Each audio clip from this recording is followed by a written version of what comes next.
우리 사랑하는 성도 여러분, 안녕하셨습니까? 네.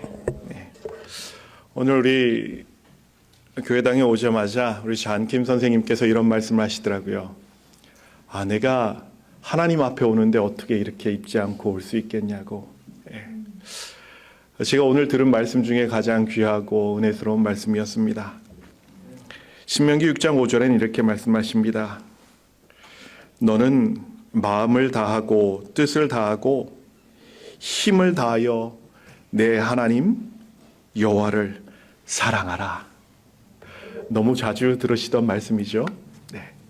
여러분 마음을 다하고 힘을 다하고 뜻을 다하여 하나님을 사랑하고 계셨습니까?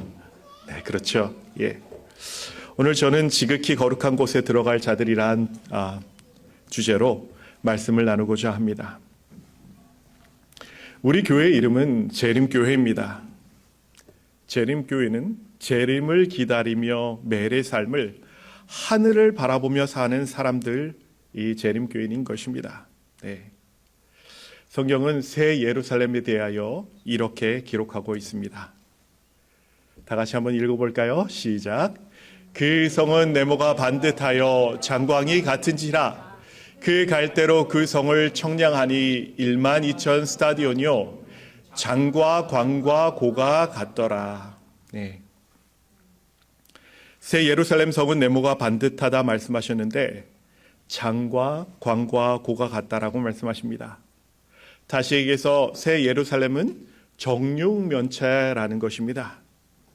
성경에서 이 정육면체가 나오는 구조물은 무엇밖에 없죠? 지성소밖에 없습니다. 네. 그럼 하나님께서는 우리에게 무슨 의미를 주시고자 새 예루살렘이 지성소의 모습을 하고 있음을 말씀하려 하시는 것일까요? 제 마음과 여러분의 마음을 좀 더 준비하기 위해서 잠시 기도하고 말씀을 이어가도록 하겠습니다. 하늘에 계신 우리 아버지, 이 자리에 우리와 함께 해주심을 인하여 감사합니다. 주께 말씀을 들을 때 저희 마음이 열리게 도와주시고 성령 하나님 저희에게 은혜 베풀어 주셔서 우리 마음이 예수님의 마음을 닮아가는 시간 될 수 있도록 인도해 주시옵소서. 제 입술을 주관해 주시고 제 생각이 아닌 오직 아버지의 생각으로 얘기할 수 있도록 주님 인도해 주시옵소서. 은혜가 많으신 예수님 이름으로 기도합니다. 아멘.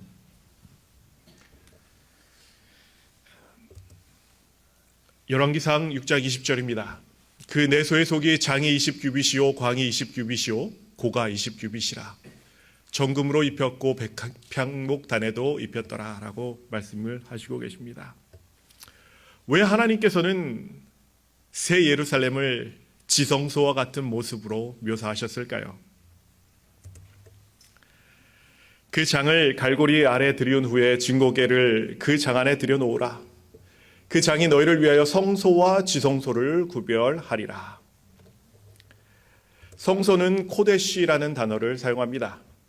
지성소는 코데시인데 이 코데시를 두 번 거룩하다라고 얘기하는 것이 바로 지성소입니다.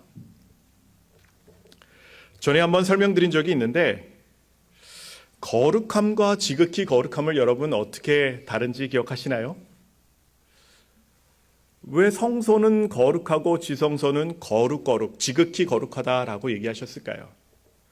다시 얘기해서 정육면체라는 새 예루살렘을 바라보면서 우리가 지성소를 바라볼 수 있게 하셨고 새 예루살렘은 지극히 거룩한 곳이라는 것을 하나님께서 알리고자 하시는 것입니다. 그럼 거룩함과 지극히 거룩함의 차이점은 무엇일까요? 네, 다행히 잊어버리신 것 같아서 다시 한번 설명을 하도록 하겠습니다. 네. 우리 예수님에 대해서 성경은 이렇게 얘기하고 있습니다. 내 백성과 내 거룩한 성을 위하여 70일에로 기한을 정하였나니 허물이 마치며 죄가 끝나며 죄악이 영속되며 영원한 의가 드러나며 이상과 예언이 응하며 또 지극히 거룩한 자가 기름 부음을 받으리라. 예수님은 어떤 분이라고요? 지극히 거룩한 자. 코데시, 코데쉼, 코데시, 코데시가 두 번 반복되는 것입니다. 네, 지극히 거룩한 분은 하나님이시기에 우리는 이 말씀을 통해 예수님께서 하나님이심을 또한 알 수 있는 것입니다. 그럼 다시 거룩과 지극히 거룩함의 차이는 어떻게 다를까요? 거룩한 것은 타락할 수 있나요? 네, 거룩한 것은 타락할 수 있습니다. 이 말씀 한번 읽어볼까요? 시작. 우리가 천사를 판단할 것을 너희가 알지 못하느냐? 그러하거든 하물며 세상 일이랴. 여기서 얘기하는 천사는 어떤 천사죠? 타락한 천사입니다. 이 타락한 천사는 전에 거룩했나요? 네, 거룩했죠. 예. 이들도 한때는 거룩한 천사였나요? 예, 물론 이들도 한때는 거룩한 천사였습니다. 인류가 죄를 짓기 전에 아담과 하와도 거룩한 사람들이었나요? 네, 맞습니다. 거룩은 거룩화돼 그 본성이 바뀔 수 있는 것을 보게 됩니다. 예수님은 어떻게 하시죠? 지극히 거룩하시죠. 하나님은 지극히 거룩하시죠. 이것은 하나님과 예수님이 한 분이심과 동시에 그 두 분은 절대로 더럽혀질 수 없다라는 것을 의미하는 것입니다. 거룩과 지극히 거룩한 것의 차이는 지극히 거룩한 것은 그 절대적인 거룩으로 하나님의 본성이라는 것입니다. 근데 한 성경절이 저를 굉장히 놀라게 하였습니다. 바로 이 성경절입니다. 천사가 대답하여 가로되 성령이 내게 임하시고 지극히 높으신 이의 능력이 너를 덮으시리니 이러므로 나실 바 거룩한 자는 하나님의 아들이라 일컬으리라. 다시 얘기해서 예수님은 지극히 거룩하신 분이셨지만 또 어떤 분이셔요? 거룩한 분으로 이 세상에 오셨다라는 것입니다. 이것은 예수님의 거룩함은 타락할 수 있는 가능성을 가지고 그 거룩함을 가지고 이 세상에 오셨다는 것을 얘기하고 있는 것입니다. 일반적인 거룩은 부정한 것을 만지면 함께 부정하게 됩니다. 그 죽음을 옮기는 자는 그 옷을 빨지니 저녁까지 부정하리라. 그것들이 내게 부정하니라. 죽은 사체를 만지는 것 자체가 부정하기 때문에 아무리 거룩한 백성이라도 죽음을 옮겼다면 부정하게 된다는 것입니다. 그런데 지극히 거룩한 것의 차이점은 아무리 부정한 것이 닿는다고 해도 어떻게 돼요? 부정한 것이 거룩해지는 것입니다. 그것이 지극히 거룩한 것의 차이점인 것입니다. 한번 읽어볼까요? 시작. 내가 7일 동안 단을 위하여 속죄하여 거룩하게 하라. 그리하면 지극히 거룩한 단이 되리니 무릇 단에 접촉하는 것이 거룩하리라. 예, 맞습니다. 예수님께서는 거룩하셨지만 또한 하나님과 같이 지극히 거룩하신 분이셨음을 또한 알 수 있는 것은 그분이 문둥병자에게 손을 대었다는 사실입니다. 예수께서 손을 내밀어 저에게 대시며 가라사대 내가 원하노니 깨끗함을 받으라 하신데 즉시 그의 문둥병이 깨끗하여 진지라. 원래 일반 사람은 어떻게 되죠? 문둥병자를 만지면 옮고 우리가 부정하게 되어서 하나님께서 율법을 주실 때 어떻게 하라고 하셨죠? 문둥병이 있는 자는 윗입술을 가리우고 나는 부정하다 얘기하고 사람들은 그를 피하게 하였는데 그 율법을 주신 하나님께서 내려오셔서 어떻게 하는 거예요? 그 문둥병자를 만지시는 거예요. 그 문둥병자가 어떻게 됐죠? 예, 다 나았죠. 왜요? 예수님은 지극히 거룩하셨기 때문에 이런 일이 일어날 수 있는 것입니다. 새 예루살렘 성이 지성소와 같은 구조라는 것은 지극히 거룩함의 증거로 볼 수 있습니다. 그리고 이 지극히 거룩함으로 이 새 예루살렘 성을 보이신 것은 더 이상 더러운 것이나 죄가 존재하지 않을 것이라는 것에 대한 확증의 말씀으로 우리가 볼 수 있는 것입니다. 다시는 더러워지지 않을 곳, 영원한 의의 나라가 세워짐을 하나님께서는 우리에게 알려주시고자 하시는 것입니다. 예수님께서는 그 새 예루살렘 성에 들어갈 사람들에 대해 이렇게 설명하셨습니다. 다 같이 읽어볼까요? 시작. 무엇이든지 속된 것이나 가증한 일 또는 거짓말하는 자는 결코 그리로 들어오지 못하되 오직 어린 양의 생명책에 기록된 자들 뿐이라. 어떤 사람이 들어간다고요? 생명책에 기록된 사람만 들어간다라고 얘기를 합니다. 거짓말하는 자는 내가 하나님을 믿노라 하고 그의 계명을 지키지 아니하면 거짓말하는 자라고 요한일서 3장 4절에 나와 있습니다. 그렇기에 우리가 죄를 완전히 버리지 않아도 대충 교회만 열심히 다니면 하늘나라에 들어갈 수 있다 하고 생각하면 참으로 큰 오산임을 보게 됩니다. 이사야서를 보면 이런 말씀이 기록되어 있습니다. 보라, 내가 새 하늘과 새 땅을 창조하나니 이전 것은 기억되거나 마음에 생각나지 아니할 것이라.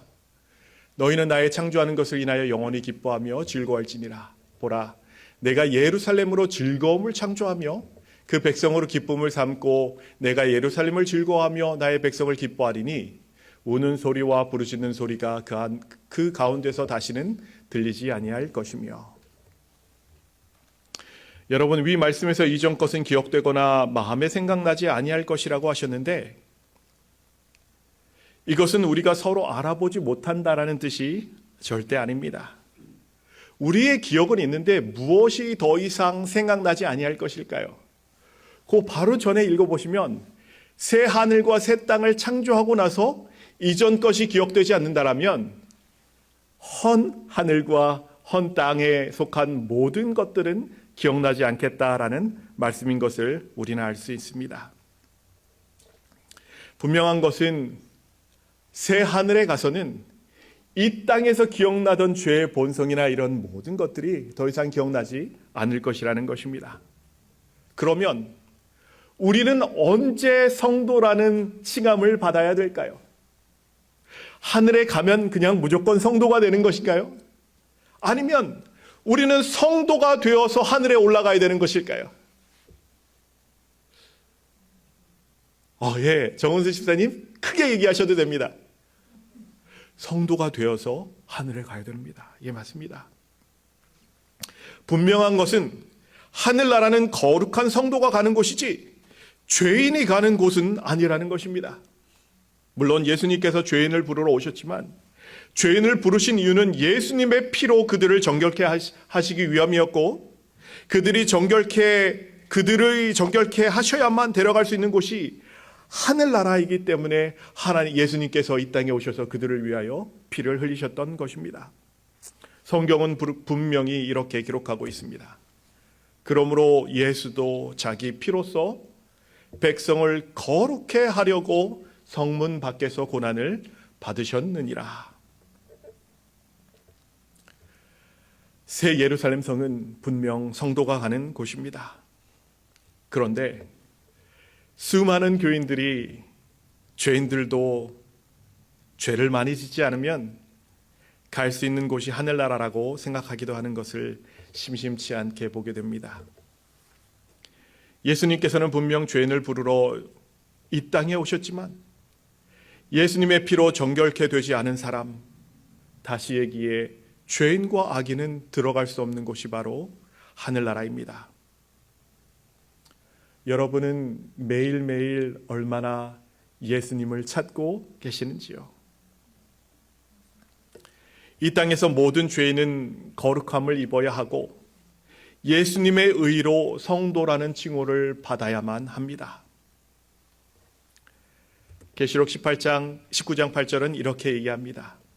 그에게 허락하사 빛나고 깨끗한 세마포를 입게 하셨은즉 이 세마포는 성도들의 옳은 행실이로다 하더라. 이 말씀에서 옳은 행실은 바른 믿음을 의미하는 것입니다. 말씀을 아무리 봐도 일반적인 죄인이 하늘에 산다는 말씀은 찾을 수가 없습니다. 물론 하늘에 가는 모든 성도들은 한때 분명한 죄인들이었지만 모두 예수님의 피를 힘입어 깨끗한 세마포, 결혼 예복을 입은 사람들이라는 것입니다. 다시 얘기해 성도는 이 땅에서 준비되어야 하는 사람들입니다. 예수님의 피로 매일 죄의 씻음을 받고 예수님을 만나며 그분의 은혜로 하늘에 가는 사람들로 우리는 생각해 볼 수 있습니다. 문제는 사단은 반대로 우리가 준비되지 못하게 하며 특별히 사단은 사람들이 죄를 짓는 것이 당연하다라고 가르치기도 합니다. 심지어 수많은 개신교회에서도 우리가 죄를 짓는 것은 당연하며 우리는 죄 아래 있지 않고 은혜인 아래 있다라고 그 성경절을 마치 우리가 죄를 지어도 된다는 것처럼 풀이하고 있다는 것입니다. 베드로는 말세에 일어날 일들 중에서 이러한 경고를 하고 있음을 보게 됩니다. 그러나 민간에 또한 거짓 선지자들이 일어났었나니 이와 같이 너희 중에도 거짓 선생들이 있으리라. 저희는 멸망케 할 이단을 가만히 끌어들여 자기들을 사신 주를 부인하고 임박한 멸망을 스스로 취하는 자들이라. 거짓 선지자들과 거짓 선생들이 너희 중에 일어난다라고 말씀하십니다. 너희 중에라는 것은 우리 중에라는 얘기입니다. 이들은 멸망케 할 이단을 얘기하는 사람들이라고 말씀하십니다. 베드로서는 베드로가 자기가 죽을 것이라는 것을 알고 각오하고 꼭 필요한 말씀을 쓴 책이 베드로후서입니다. 그래서 우리는 베드로후서가 자신이 죽기 전에 이 땅의 성도들에게 가장 중요한 기별을 전하기 위해 기록된 책으로 볼 수 있는 것입니다. 위 말씀에서 거짓 선생들이 가르치는 것은 그들의 본성대로 죄를 지어도 괜찮다라는 그런 기별입니다. 사단이 그러했듯 사단이 예수님을 유혹해서 죄에 빠치려고 할 때 썼듯 사단도 지금은 하나님의 말씀을 가지고 사람들을 혼동케 하고 알지 못하게 하고 미혹해 하여서 길을 잃게 만듭니다. 죄가 너희를 주관치 못하리니 이는 너희가 법 아래 있지 아니하고 은혜 아래 있음이니라. 우리는 법 아래 있는 것이 아니니 죄가 우리를 주관하지 않으니 우리는 예수님의 은혜 아래 있으니 죄를 지어도 된다라고 얘기합니다. 제가 얼마 전부터 아주 가깝게 지내는 한 초신자분이 계십니다. 이분이 다리가 정말 엄청나게 다쳐도 교회에 오시고 그러세요. 같이 성경 공부를 수요일마다 하시고 말씀에 대해서 얼마나 갈급하시는지 안식일 날 오면 이분이 외우시는 성경절이 제일 많아요. 예. 그런데 이분이 손님이 한국에서 오셨어요. 근데 그 손님이 누구냐면 일반 개신교회 신학과를 졸업한 그 목회를 하던 그런 사람인 거예요. 그 사람이 이분에게 이렇게 설명을 하는 거예요. 재림교회에 옳지 않아요. 그 사람들은 은혜를 몰라요. 원래 우리는 죄를 지어도 괜찮아요. 정말 그런가요? 그러니까 이분이 너무 헷갈려 하시는 것입니다. 그래서 이 성경절을 펴주는 거예요. 그러니까 이분이 저한테 물어보세요. 좀 뭐가 이상한데요? 그래서 제가 그랬어요. 14절 다음 성경절을 한번 읽어보세요. 우리 한번 같이 읽어볼까요? 시작. 그런즉 어찌하리요? 우리가 법 아래 있지 아니하고 은혜 아래 있으니 죄를 지으리요? 그럴 수 없느니라. 성경은 뭐라고 얘기하죠? 그럴 수 있다고요? 없다고요? 그럴 수 없다라고 얘기합니다. 이 멸망케 할 이단에 대해서 베드로는 계속해서 이렇게 얘기합니다.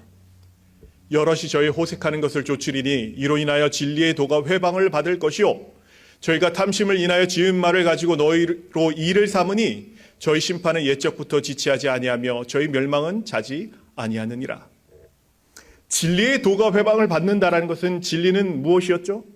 하나님의 말씀이 진리고 예수님이 진리고 성령 하나님께서 진리시며 또 무엇이 진리죠?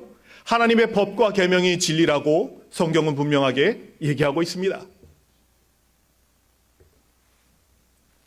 재림교회는 아니겠지만 세상의 수많은 교회 안에서 이러한 일들이 벌어지고 있음을 보게 됩니다. 아주 가끔은 재림교회 안에서도 죄인이 구원을 받는 것이라는 생각을 하는 분들을 종종 보게 됩니다. 아닙니다. 우리는 죄인으로 계속해서 살아도 된다는 생각을 해서는 안 됩니다. 성경은 분명 이렇게 말씀하십니다. 여호와의 날 곧 잔혹히 분냄과 맹렬히 노하는 날이 임하여 땅을 황무케 하며 그 중에서 누구를 멸한다고요? 죄인을 멸한다라고 말씀하고 계십니다. 이 호색이란 단어는 방탕, 방종, 호색, 성적인 방탕도 이 아셀게야라는 단어에 들어갑니다.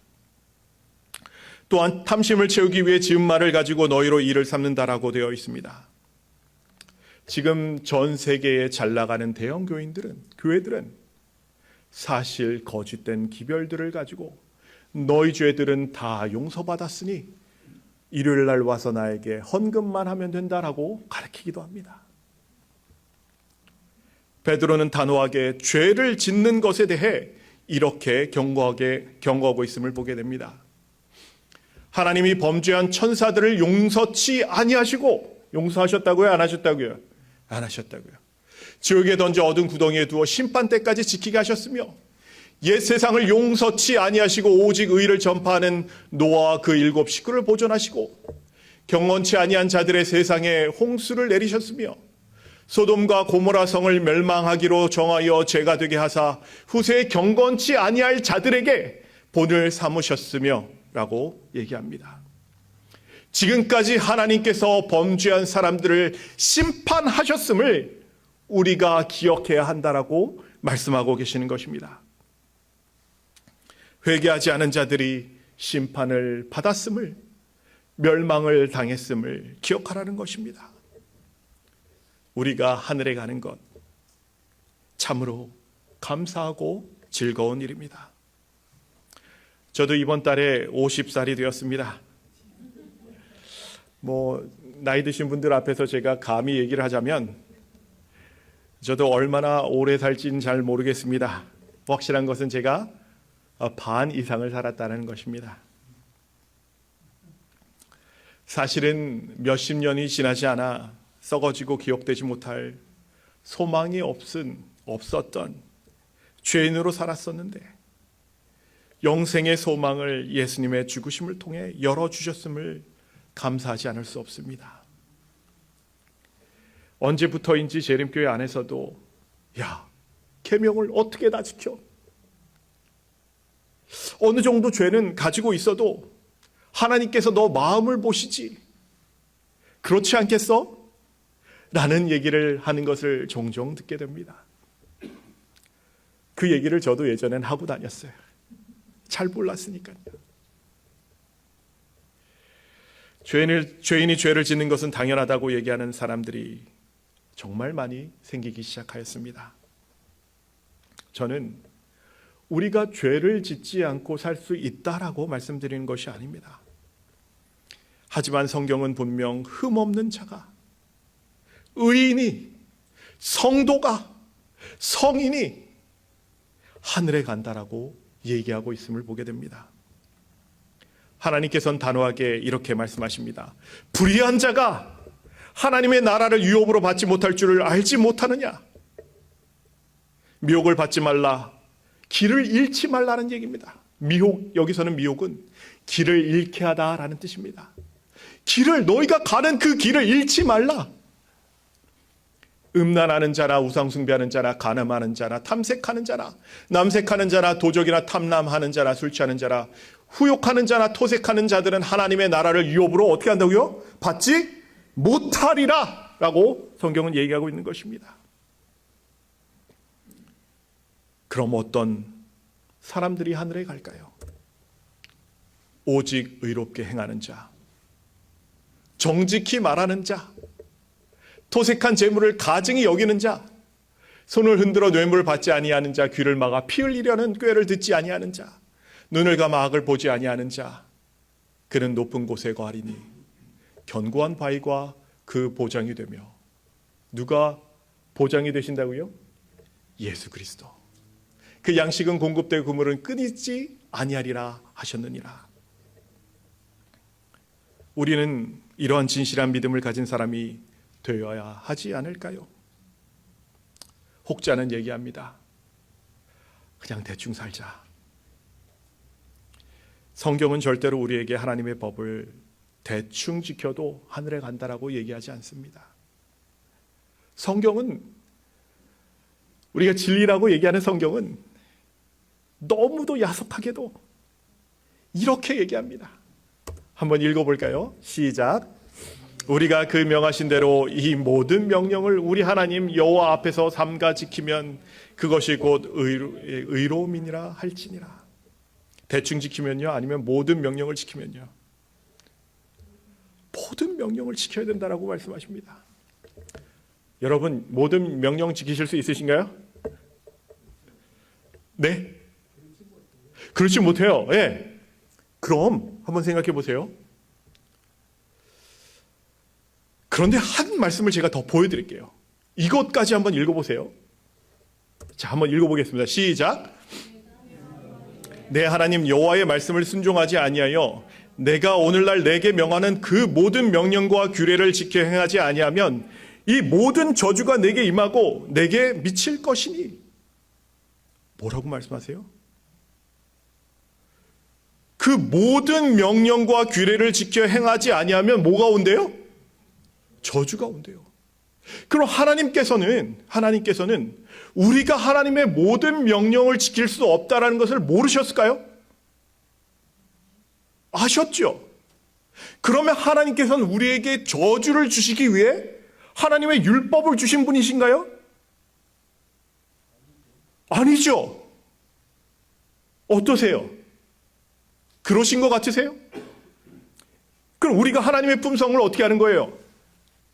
나를 죽이기 위해서 법을 주신 분으로 바라보고 있는 거잖아요. 그렇죠? 성경은 분명히 뭐라고 얘기해요? 모든 명령과 규례를 지켜 행하지 아니하면 뭐라고요? 저주가 너에게 임한다라고 얘기해요. 올해 1월에 제가 율법에 대해서 설명드린 적이 있습니다. 하나님의 법에 대해서 말씀을 드렸었는데요. 우선 계명이 있고 미츠와라고 하고 율례는 호크입니다. 호크는 하나님께서 만들어 놓으신 그런 법이에요. 열심히 공부하면 공부 잘한다. 남을 도와주면 잘 살게 된다. 열심히 일하면 잘 산다. 이런 것들을 호크라고 얘기해요. 규례 후카는 뭐냐면 유월절이나 뭐 안식일 같은 하나님께서 주신 절기 같은 것들을 얘기할 때 후카라는 법을 쓰세요. 미시파트라는 법령은 어떤 거냐면 민사와 민법과 형법을 얘기하실 때 미시파트라는 단어를 쓰세요. 법이 한두 가지가 아니죠. 그렇죠? 그리고 지시하는 것은 토라, 또 토라 안에는 또 다른 법도 있어요. 모세 오경도 토라라고 얘기하기도 해요. 그 직무에 대한 법은 미시메레트라는 단어를 쓰세요. 좀 전에 봤던 성경절입니다. 우리가 그 명하신 대로 이 모든 명령을 우리 하나님 여호와 앞에서 삼가 지키면 그것이 곧 우리의 의로움이니라 할지니라. 신명기 6장 25절 말씀입니다. 그런데 이 말씀도 한번 읽어보시겠어요? 두 번째, 다 같이 읽겠습니다. 시작. 이 율법의 모든 말씀을 실행치 아니하는 자는 저주를 받을 것이라 할 것이요 모든 백성은 아멘 할지니라. 제처가 지금 되게 놀래가지고 이렇게 쳐다보는데요. 저 사람 어쩌려고 저런 얘기를 하지? 아멘 하셔야 됩니까, 여러분? 아멘 못 하시겠나요? 우리 이성민 장로님 갸우뚱하셨는데 아멘 하실 겁니까? 안 하실 겁니까? 못 하실 것 같으세요? 그런데 장로님, 이거 들으시면 분명 아멘 하실 것입니다. 하나님께서 우리에게 주신 법은 이게 다가 아니에요. 사실 이 토라 안에는 어떤 법이 있냐면 제사법이 있어요. 제사법은 어떤 법이죠? 우리가 만약 열심히 하나님의 모든 계명을 지키다가 넘어지면 그 죄를 하나님 앞에 어린 양 앞에 가져가는 그 법도 그 율법 안에 들어가 있다고요. 그러면 우리가 죄인 돼서 죽게 되었을 때 그 모든 명령 중에 어떤 명령이 있다고요? 제사법이 있다고요. 우리가 그 제사법을 지키면 살까요? 네. 그 모든 법을 지켜야지만 우리가 살까요? 네, 맞아요. 그 모든 법 중에 무슨 법이 있기 때문에요? 제사법이 있기 때문에.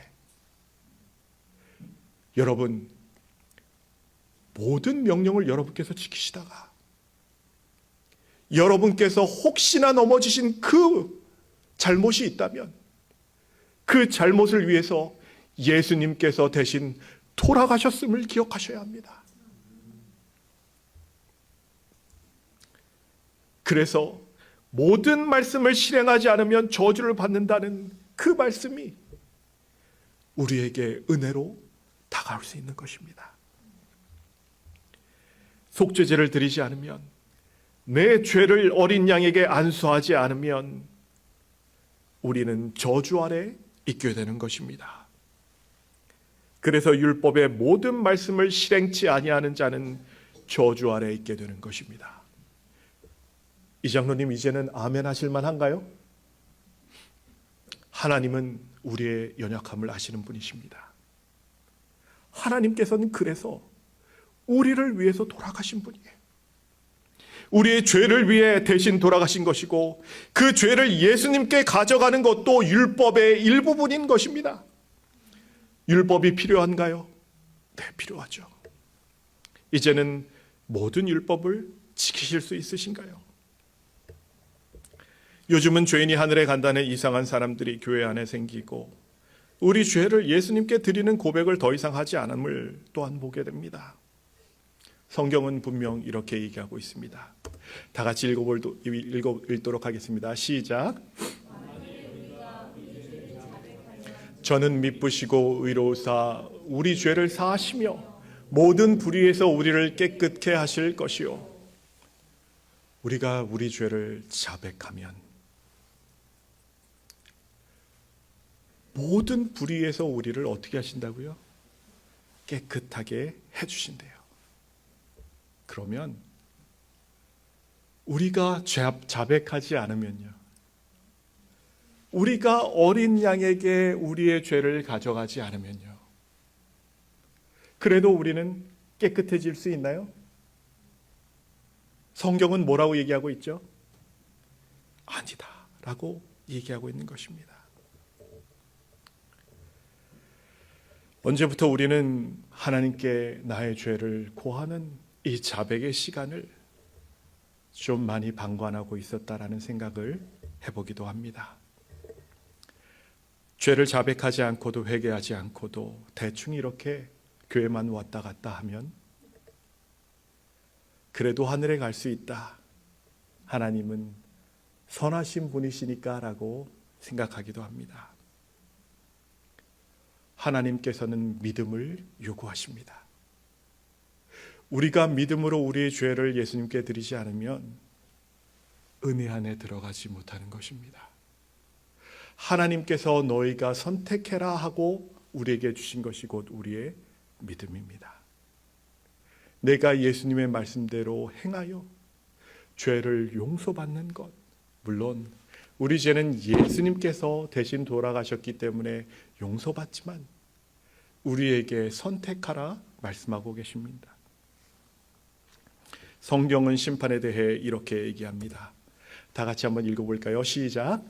또 내가 보니 죽은 자들이 물온대손하고 그 보좌 앞에 섰는데 책들이 펴 있고 또 다른 책이 펴졌으니 곧 생명책이라.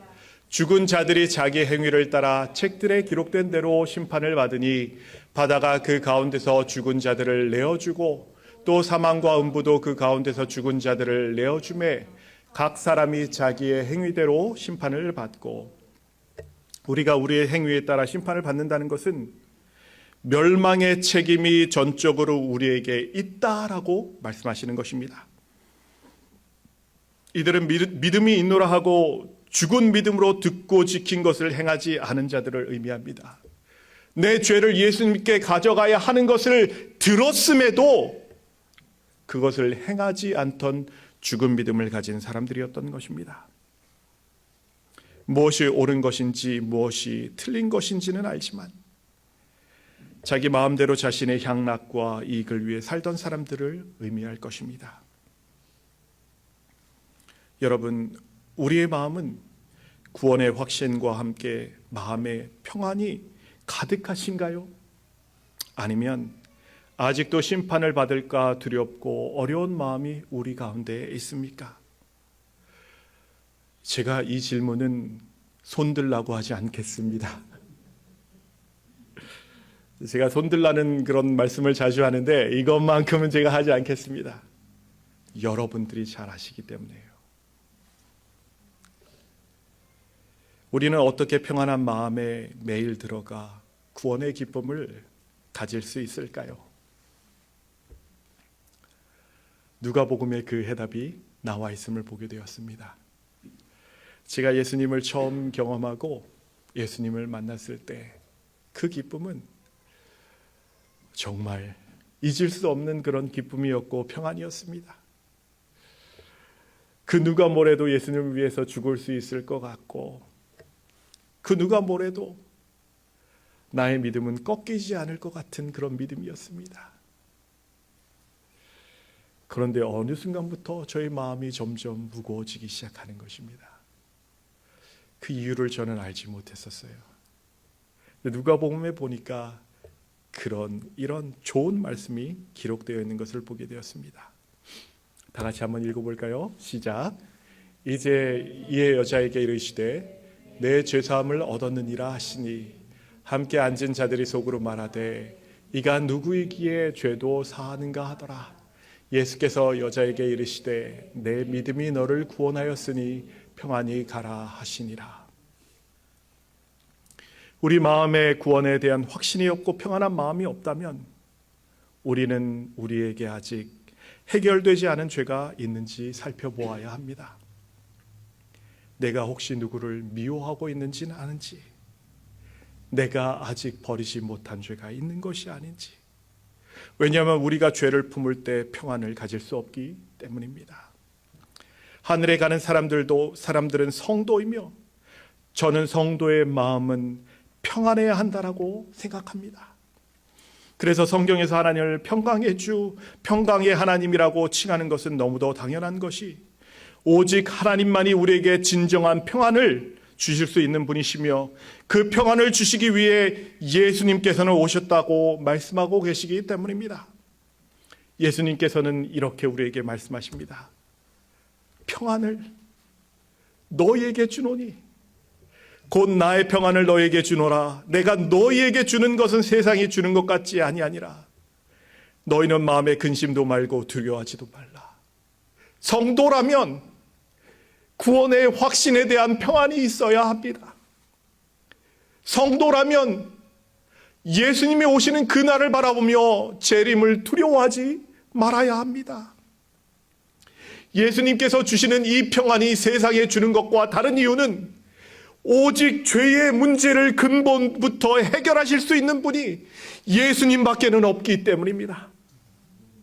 우리가 예수님 안에서 진정한 용서를 받을 때 죄로 인해 평안하지 못하던 우리가 진심으로 평안을 누릴 수 있게 되는 것입니다. 이사야 선지자를 통해 하나님은 우리에게 이렇게 말씀하십니다. 그들은 평강의 길을 알지 못하며 그들의 행하는 곳에는 공의가 없으며 굽은 길을 스스로 만드나니 무릇 이 길을 밟는 자는 평강을 알지 못하느니라. 그러므로 공평이 우리에게서 멀고 의가 우리에게 미치지 못한즉 우리가 빛을 바라나 어두운 뿐이요 밝은 것을 바라나 캄캄한 가운데 행함으로 우리가 소경같이 담을 더듬으며 눈 없는 자같이 두루 더듬으며 낮에도 황혼때같이 넘어지니 우리는 강장한 가중에서도 죽은 자 같은지라.